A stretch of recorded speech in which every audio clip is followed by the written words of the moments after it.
Good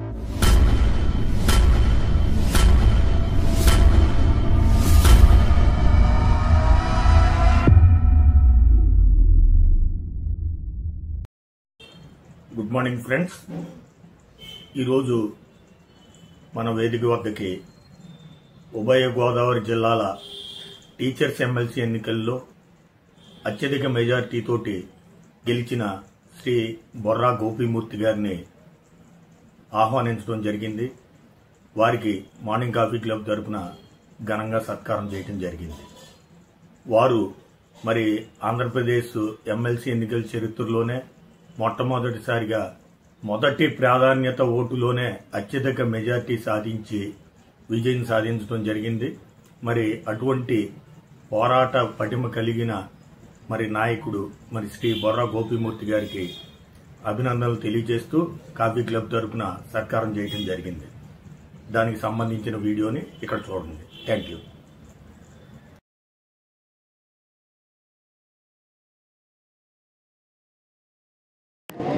మిత్రులకి, DNR walkers association మెంబర్స్కి,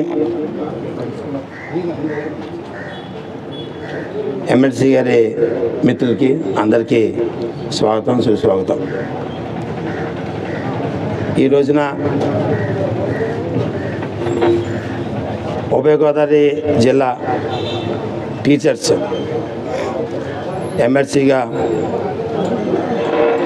శ్రీ బొర్రా గోపీమూర్తి గారు అత్యధిక మెజార్టీతో గెలుపొందిన సందర్భంగా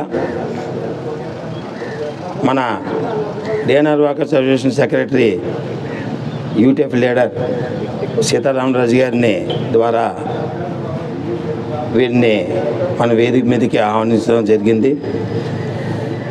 నిన్నటి రోజున మా సభ్యుల మధ్యలో మీ ప్రస్తావన తెచ్చి ఇలా సత్కారాన్ని వెంటనే మా సభ్యులందరూ ఏకగ్రీవంగా అంత మంచి వ్యక్తికి, ఒక టీచర్ గారికి మనం సన్మానం చేస్తాం అనేది మనం అదృష్టంగా భావిస్తాం.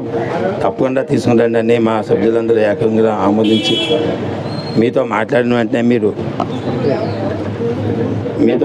వెంటనే మీరు పెద్ద మనసుతో అంగీకరించి మా వేదిక మీదకి వచ్చినందుకు మా మార్నింగ్ కాఫీ క్లబ్ తరఫున మీకు స్వాగతం, సుస్వాగతం అండి. చాలా ఆనందంగా ఉంది. ఇందాక గ్రౌండ్లో కొన్ని విషయాలు మాకు తెలిసినాయి. అంతకుముందే మాస్టర్ కూడా చెప్పారు. మీరు 12 సంవత్సరాలు సర్వీస్ ఉండగానే ఎంతో సాహసోపేతంగా ఆ ఉద్యోగానికి రిజైన్ చేసి ఈ నామినేషన్ వేస్తాం అనేది చాలా సాహసోపేతమైన నిర్ణయం అండి. నిజంగాను మీరు ఆ నిర్ణయం తీసుకుంటంలో నిజంగా మీ కుటుంబ సభ్యులు కూడా మీకు అలాగ మద్దతు ఇస్తాం అనేది మీ అదృష్టంగా నేను భావిస్తున్నానండి. నిజంగా చాలా గ్రేట్ అండి. ఒక ఇంట్లో వెనకాల ఉన్న సభ్యులందరూ అంత ధైర్యంగా అంగీకరించారంటే మీ మీద ఎంతో నమ్మకం, నెగ్గుతారనే నమ్మకం, ఆ పదవి మీరు చేపట్టగలరనే నమ్మకం మీ కుటుంబ సభ్యుల్లో కూడా అంత పట్టుదల ఉందని దీని ద్వారా మాకు అర్థమవుతుంది. మీరు నిజంగానూ చాలా అదృష్టవంతులు. ఉన్నది 2 ఏళ్ళని మాకు తెలిసిందండి. ఈ పదవి 2 ఏళ్ళకి 12 ఏళ్ళ సర్వీస్ని వదులుతూ ఉండేది చాలా గ్రేట్ అండి, చాలా గ్రేట్. మీ టీచర్ల సమస్యలే కాకుండా మీ కమ్యూనిస్ట్ భావాలు ఉన్నాయి మీకు, అంటే యూటీఎఫ్ అంటే దాంట్లో ఉంటాయి కదండి. కార్మికుల గురించి కాకుండా ప్రజా సమస్యల మీద కూడా మీరు పోరాడి మన భీమవరం పట్టణానికి చుట్టుపక్కలకి ఏం కావాలన్నా మీరు మీ ద్వారా మీ వాయిస్ వినిపించి మీరు ఆ పనులు కూడా ప్రజలకి చేసి పెట్టాలని మా వేదిక ద్వారా మిమ్మల్ని రిక్వెస్ట్ చేస్తున్నాం sir. Good morning all of you. మనందరికీ సుపరిచితులైనటువంటి, అలాగే నలుగురిని కలుపుకుని వెలిగే వ్యక్తి అయినటువంటి స్నేహశీలి, ఎటువంటి వ్యవహారాడైనా ఎటువంటి కష్టసాధ్యాన్నైనా పోరాట పటిమతో సాధించగల సమయస్ఫూర్తి, అలాగే అన్ని వర్గాల యొక్క వారి సమస్యలను పరిష్కరింపచేసే దమ్ము కలిగినటువంటి వ్యక్తి ఈయన పశ్చిమ గోదావరి జిల్లా యలమంచిలి మండలం నార్నిమెరక పంచాయతీ గమ్మల్లపేటలో ఒక సాధారణ వ్యవసాయ కుటుంబం నుంచి కుటుంబంలో ఈయన జన్మించడం జరిగింది.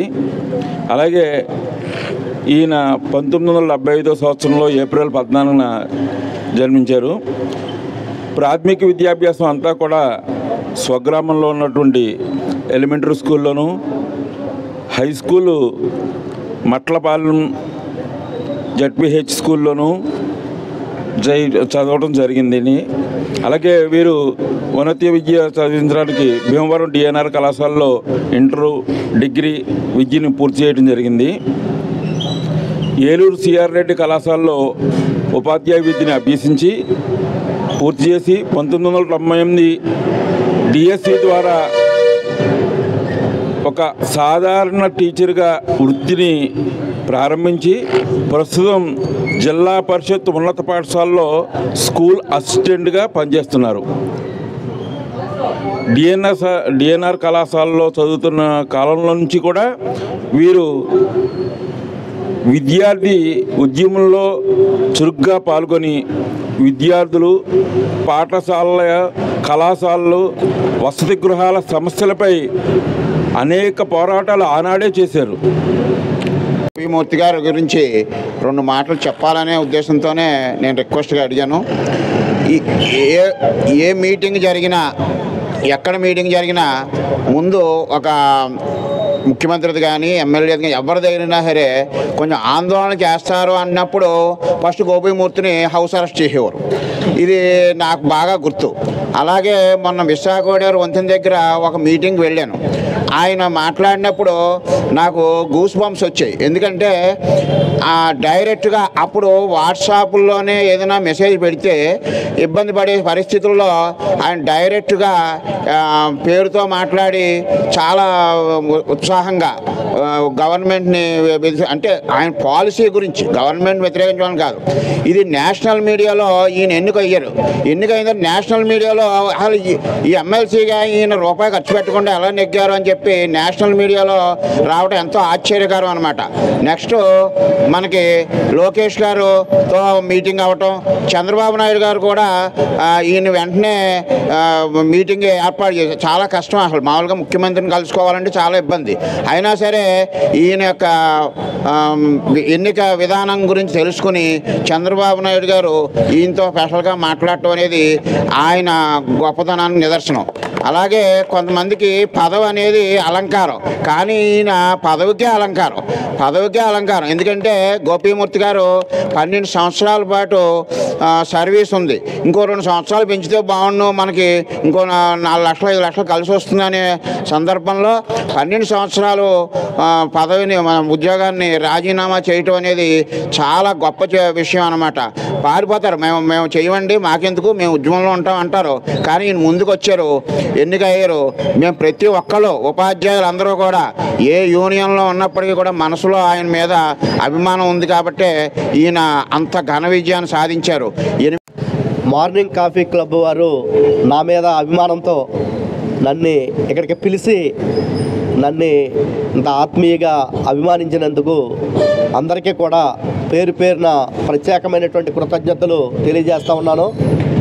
మా తాతయ్య గారు ప్రాంతం ఇటు బల్సుముడి ప్రాంతమే, మా తాతయ్య గారు వాళ్ళదే.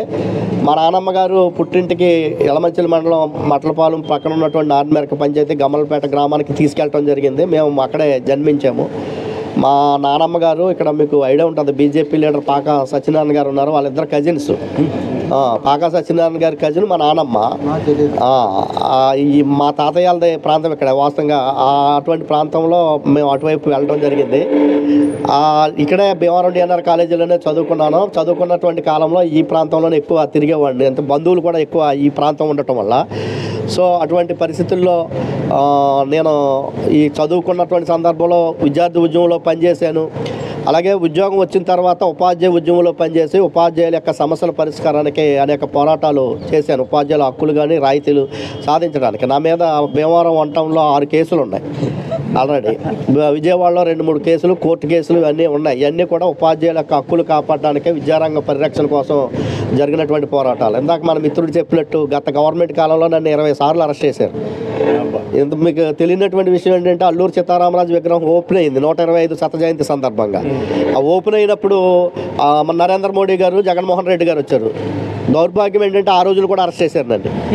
అంటే అక్కడికి వచ్చి నేను సమస్యలు అడుగుతానని చెప్పి విద్యా దీవెన బటన్ నొక్కడానికి జగన్మోహన్ రెడ్డి గారు భీమవరం ఆ ప్రాంతంలో బెంటేవారి తోట ప్రాంతంలో బటన్ నొక్కడానికి వచ్చారు. ఆ రోజులు కూడా హౌస్ అరెస్ట్ కాదు, డైరెక్ట్గా తీసుకొచ్చి పోలీస్ స్టేషన్లో నిర్బంధించారు. సో అంటే ప్రజా సమస్యల్ని లేవనెత్తుతాననే ఉద్దేశంతో అటువంటి ఉద్యమ నేపథ్యం కలిగిన నన్ను ఈ 2 జిల్లాల ఉపాధ్యాయ అధ్యాపకులు, నా సంఘం నాకు అవకాశం ఇచ్చింది. ఈ 2 జిల్లాల ఉపాధ్యాయ అధ్యాపకులు అంటే నేను సాధారణ ఒక మ్యాథ్స్ టీచర్ని. నాకు ఓట్లేసింది హై స్కూల్ టీచర్స్తో పాటు డిఎన్ఆర్ కాలేజీ లాంటి విద్యా సంస్థల్లో లెక్చరర్స్, నన్నయ్య యూనివర్సిటీలో పనిచేస్తున్న ప్రొఫెసర్స్, వీళ్ళందరూ కూడా నాకు ఓట్లేసి నన్ను గెలిపించారు. అంటే అతి చిన్న టీచర్ని పెద్ద అధ్యాపకులు, లెక్చరర్స్, ప్రొఫెసర్స్ కూడా ఓట్లేసి గెలిపించారు. దానికి గల కారణం ప్రోగ్రెసివ్ డెమోక్రటిక్ ఫ్రంట్ అనే ఒక న్యూట్రల్ గ్రూప్ ఒకటి ఉంది. అది ఏ రాజకీయ పార్టీతో సంబంధం లేకుండా సమాజంలో ఉన్నటువంటి సమస్యల్ని శాసన మండలిలో నీతిగా నిజాయితీగా లేవనెత్తుతారు. ఈ పీడిఎఫ్ అంటే ఒక మంచి గ్రూప్ అని చెప్పి వాళ్ళు నాకు ఓట్లేసి గెలిపించారు. అటువంటి ఓట్లేసి గెలిపించినటువంటి ప్రతి ఒక్కరికి సందర్భంగా ప్రత్యేకమైనటువంటి కృతజ్ఞతలు తెలియజేయటమే కాకుండా, నాకు ఓట్లు ఉన్న వాళ్ళే కాకుండా ఓట్లు లేనటువంటి టీచర్లే కాకుండా అనేక మంది మీలాంటి పెద్దలు అనేక మంది ఒక టీచర్ నిలబడ్డాడంట, మంచి వ్యక్తి అంట, అతన్ని గెలిస్తే సమాజానికి ఉపయోగపడుతుందని చెప్పి ఇలాగ సీతారామరాజు గారు లాంటి వాళ్ళు మీకు చెప్తే మీరందరూ కూడా నన్ను గెలవాలని చెప్పి చాలా కోరుకున్నటువంటి మీ అందరికీ కూడా ప్రత్యేకమైనటువంటి కృతజ్ఞతలు తెలియజేస్తా ఉన్నాను. ఏదైతే ఈ రోజున మొన్నటి వరకు నేను టీచర్ యూనియన్ నాయకుడిగా, టీచర్స్ రిప్రజెంటేటివ్గా ఉండేవాడిని. టీచర్ సమస్యల మీద, విద్యారంగ సమస్యల మీద పోరాటం చేయడం జరిగింది. ఒకసారి శాసన మండలికి ఎన్నికైన తర్వాత అది టీచర్ కాన్స్టిట్యున్సీ అయినా, గ్రాడ్యుయేట్ కాన్స్టిట్యున్సీ అయినా, ఏ కాన్స్టిట్యున్సీ అయినా అది పీపుల్ రిప్రజెంటేటివ్ని, పొలిటికల్ రిప్రజెంటేటివ్ని అవుతాను. కాబట్టి ఏదైతే సమాజంలో ఉన్నటువంటి అన్ని సమస్యల్ని కూడా ఈరోజు శాసన మండలిలో ప్రస్తావన చేయటమే కాకుండా ప్రాతినిధ్యాల ద్వారా, నాకు లెటర్ హెడ్ ద్వారా ప్రాతినిధ్యాలు చేసి సమస్యల పరిష్కారం కృషి చేస్తానని చెప్పి, అదేవిధంగా మన భీమవరం ప్రాంతానికి సంబంధించి ఏదైనా సమస్యలు ఉంటే మనకి జనరల్గా ఉన్నటువంటి ప్రజాప్రతినిధులు, ఎమ్మెల్యే గారు కానీ లేదా ఎంపీ గారు కానీ, మన మినిస్టర్ గారు కానీ, ఇటువంటి వాళ్ళతో మమేకమై మన భీమవరం పట్టణంలో ఉన్నటువంటి సమస్యల పరిష్కారానికి కూడా నా వంతు కృషి చేస్తానని కూడా ఈ సందర్భంగా తెలియజేస్తూ, మరొకసారి నన్ను ఇంత ఆత్మీయంగా అభిమానించి నన్ను ఈ ఉచిత సత్కారం చేసినటువంటి మీ అందరికీ కూడా, ఎందుకంటే ఇక్కడ ఉన్నటువంటి వాళ్ళని చూస్తుంటే నేను జనరల్గా ఎమ్మెల్సీని కాకపోతే చాలా చిన్న వ్యక్తిని. నాకు కారు కూడా లేదు. నాకు వాస్తవానికి నాకు బ్యాంక్ అప్పులు ఉన్నాయి, అంటే ఇల్లు కట్టుకున్నటువంటి లోన్స్ ఉన్నాయి. అటువంటి చిన్న వ్యక్తిని. నా జేబులో రూపాయి ఖర్చు కాలేదు. ఈ రోజున ఒక ఎమ్మెల్యే ఖర్చు అవ్వాలి, నిలబడాలంటే 3-4 మండలాల పరిధి ఎమ్మెల్యేలంటే 50 కోట్లు ఖర్చు అవుతూ ఉంది. లేదా ఎంపీకి నిలబడాలంటే కోట్ల రూపాయలు, ఒక మన వార్డు కౌన్సిలర్కి నిలబడాలంటే 10-15 లక్షలు ఖర్చు అవుతూ ఉంటుంది. అటువంటి పరిస్థితుల్లో నన్ను నా ఉపాధ్యాయులు, నా సంఘం లేదా నాకు మద్దతు ఇచ్చినటువంటి ఉపాధ్యాయ అధ్యాపక సంఘాలు నా జేబులో ఒక రూపాయి ఖర్చు లేకుండా నన్ను శాసన మండలికి పంపించారు. ఒక రకంగా చెప్పాలంటే నేను టీచర్గా ఉంటే మా ఇంట్లో అన్నం వండుకుని క్యారేజీ పట్టుకుని నేను వెళ్ళాలి. అటువంటి క్యారేజీ భోజనం కూడా నేను ఏ ప్రాంతం వెళ్తే ఆ ప్రాంతంలో నా కార్యకర్తలు నాకు భోజనం పెట్టారు. ఏ ప్రాంతం వెళ్తే ఆ ప్రాంతంలో నా కారుకి డీజిల్ పోసారు. ఈ జిల్లా కమిటీ, మా యూటీఎఫ్ జిల్లా కమిటీ నాకు కారు పెట్టింది. ఇప్పుడు నేను వచ్చినటువంటి కారు కూడా మా మిత్రుడు జిల్లా అధ్యక్షుడు విజయరామరాజు గారి కారులోనే వచ్చాను.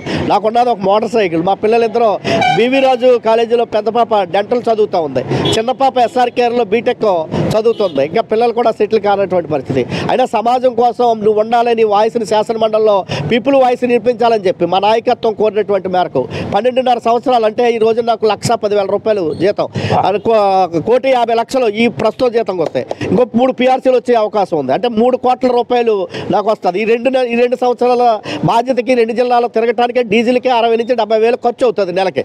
అటువంటి ప్రజా సమస్యల కోసం రావటం జరిగింది. ఈ 2 సంవత్సరాలు కూడా పెన్షనరీ బెనిఫిట్స్ కూడా ఏమి ఉండవు. ఎమ్మెల్సీకి ఎందుకంటే 2 సంవత్సరాల బాధ్యత ఇది. పెన్షనరీ బెనిఫిట్స్ ఉండవు. వచ్చినటువంటి జీతంతో తిరగటానికే సరిపోయే పరిస్థితి.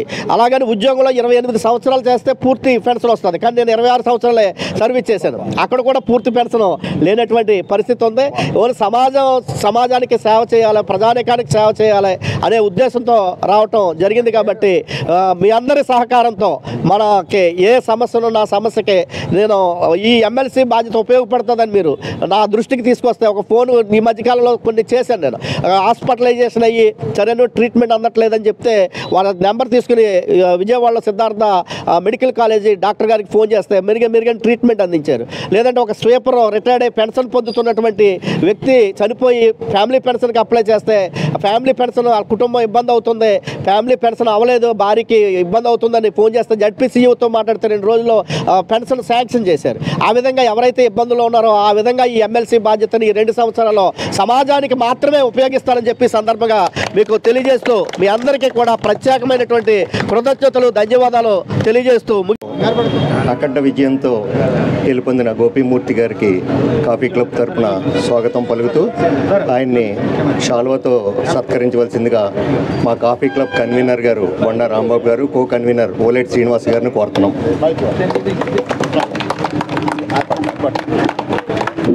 కవిం కవీనా కవిమశ్రవస్తవం జ్యేష్ఠరాజం బ్రహ్మణాం బ్రహ్మణాస్పత ఆనుశృణ్వన్నోదవిచ్ఛేద సాధనం వక్రతుండం మహాకాయం కోటిసూర్య సమప్రభం శతమానం భవతి శతాయుః పురుషేంద్రియే ఆయుష్యేవేంద్రియే ప్రతిష్టతి శతాయుష్మాన్ భవ శతాయుష్. తర్వాత మొమెంటోని ఇవ్వాల్సిందిగా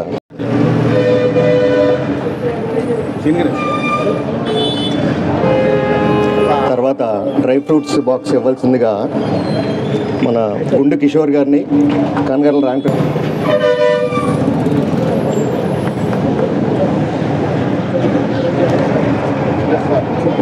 తర్వాత మా కాఫీ క్లబ్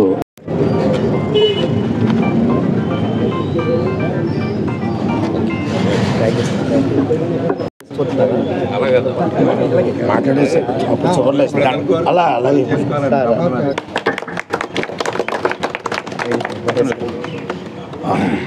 మహేష్ గారు ఈ రోజున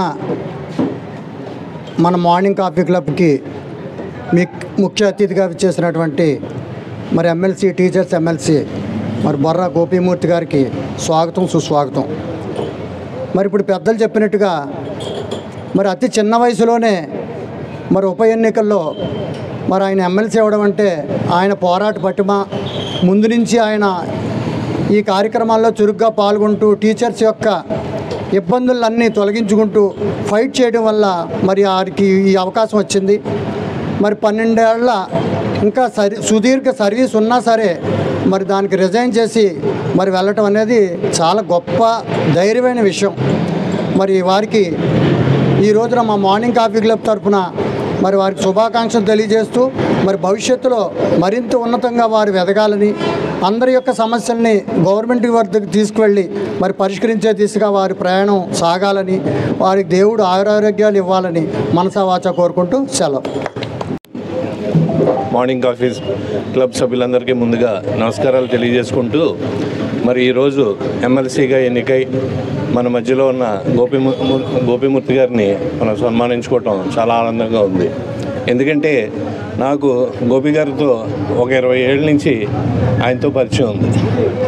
ఆ పరిచయం ఎలాగంటే ఇంతకుముందు రాంబాబు చెప్పినట్టు పోరాటంతో. మేము ఒక ప్రాజెక్ట్ చేస్తున్న టైంలో ఈయన మా ఎంప్లాయీస్ తరఫున గవర్నమెంట్లో వాళ్ళని పర్మనెంట్ చేయాలి అనే ఉద్దేశంతో ఈయన వాళ్ళకి సపోర్ట్గా ఉండేవారు. దాంతో ఏంటంటే మాకు వాళ్ళకి క్లాషెస్, అటువంటి దాంతో ఉద్యమ స్ఫూర్తితో ఆయన వాళ్ళందరినీ సపోర్ట్ చేసేవారు. మేము మా ప్రాజెక్టు మా డబ్బులు సంపాదించుకోవడానికి మేము మా బాధలు మేము పడుతూ ఉండేవాళ్ళం. సో అటువంటి అనుభవంతో మరి అప్పటి నుంచి చాలా మంచి పరిచయాలు ఈయనతో ఏర్పడినాయి. మరి ఈవేళ ఆయన ఎమ్మెల్సీగా మరి టీచర్స్ ఎన్నికవటం చాలా గర్వకారణం. మీకు మంచి భవిష్యత్తు, ఆరోగ్యం ఇవ్వాలని ఈ సందర్భంగా నేను ప్రార్థిస్తాను. క్లబ్ సభ్యులకు మరియు డిఎన్ఆర్ కాలేజీ వాకర్స్ సభ్యులందరికీ కూడా శుభాభినందనలు. మరి ఇప్పుడే ఎమ్మెల్సీ గారు ఎంతో వాగ్దాటితో ఆయన లోపల ఉన్న ఏదైతే కాన్సెప్ట్ ఉందో అదంతా కూడా చెప్పడం జరిగింది. కాబట్టి ఆయన నేను సభాముఖంగా ఆయన నెంబర్ కూడా ఇమ్మని చెప్పి అడుగుతున్నాను. అది కాక మరి ఆయన ఎంతో మరి చాలా సామాన్యమైన మరి జీవితాన్ని గడిపి వాళ్ళ ఎమ్మెల్సీ పదవికి మరి వెళ్ళారంటే వారి యొక్క మరి ప్రతిభా పాఠవాళ్ళకి అది కుదిరిందని చెప్పేసి ఆయన కృషికి ఫలితం అని చెప్పి నేను అనుకుంటున్నాను. కాబట్టి మరి వారు ఇలా విచ్చేసినందుకు మా కాఫీ క్లబ్ తరఫున ముందుగా ధన్యవాదాలు తెలుపుకుంటూ మరి